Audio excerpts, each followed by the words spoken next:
Thank you, Mr. Chairman. I'm just still kind of trying to understand the connection between our ICE officers and the Gestapo.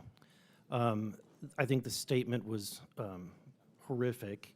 The acting ICE director had this to say: on the final day of National Police Week, when those brave enough to put on a badge and a uniform to mourn their fallen brothers and sisters, Minnesota Governor Tim Walz referred to my professional, hardworking ICE agents and officers as a modern-day Gestapo.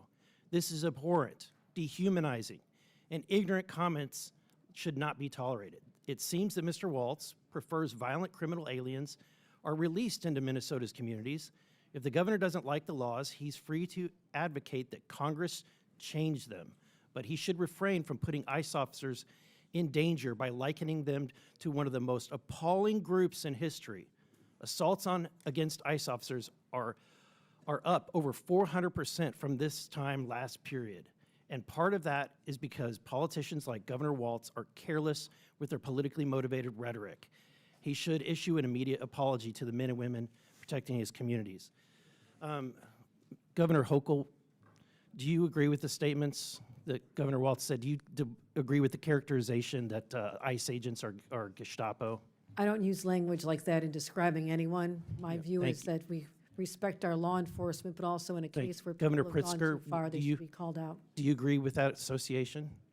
Associating ICE officers with Gestapo? It's not a word I would use, but I will say that I understand the sentiments that people feel. Okay, well, thank you for being reasonable here. Next door, Governor Walz, is a group called, they were actually meeting here today, the Zionist Organization of America. And I spoke with Morton Klein, who is their national president, and he had this to say. He wanted me to read this to you.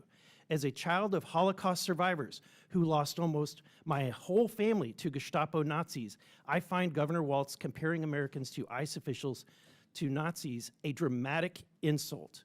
Walz should be ashamed of himself, and I demand that he retract and apologize for this ugly, phony statement that diminishes the horror of the Holocaust. So I'm going to give you another chance, Governor Walz. Do you apologize for your associating, your comparison to ICE agents as Gestapo? Thank you, Mr. Burlison.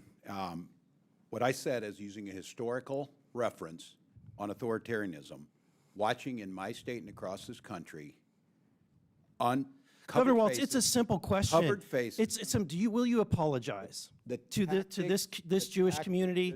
Will you apologize to Jewish Americans? I don't know Mr. Klein. I would certainly be glad to speak with him if he would. Mr. Walz, let me ask you this question. Are there any events that you regret from actions of illegal immigrants in your state? Are there any events that come to mind that you think of that weigh on you?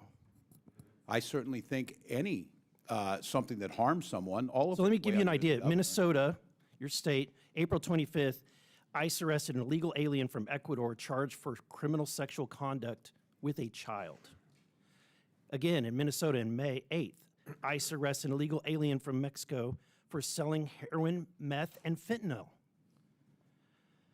Mr. Pritzker, in Chicago, in 2018, an illegal alien from Mexico is charged with aggravated criminal sexual abuse of a minor, then was released back into the public in 2022.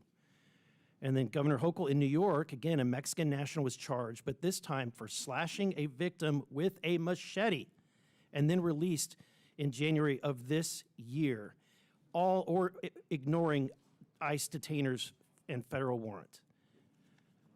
Mr. Walz, would you deport any of these individuals? Could you give the names of the individuals and what they're... I can get those to you, but if these are true, if somebody from Ecuador was charged with criminal sexual conduct with a child, would you want that person deported? If they followed through due process and were found guilty, certainly that's what we do now. We follow federal law. You know, your states refuse to honor ICE detainers, even for illegal aliens convicted of serious crimes like assault or sexual offenses. The ICE data shows that 56,791 illegal aliens booked for serious offenses in 2025 alone, including over 3,000 for sex crimes. And that's why we're here today. Thank you, Mr. Chairman. I yield back. Gentleman yields back.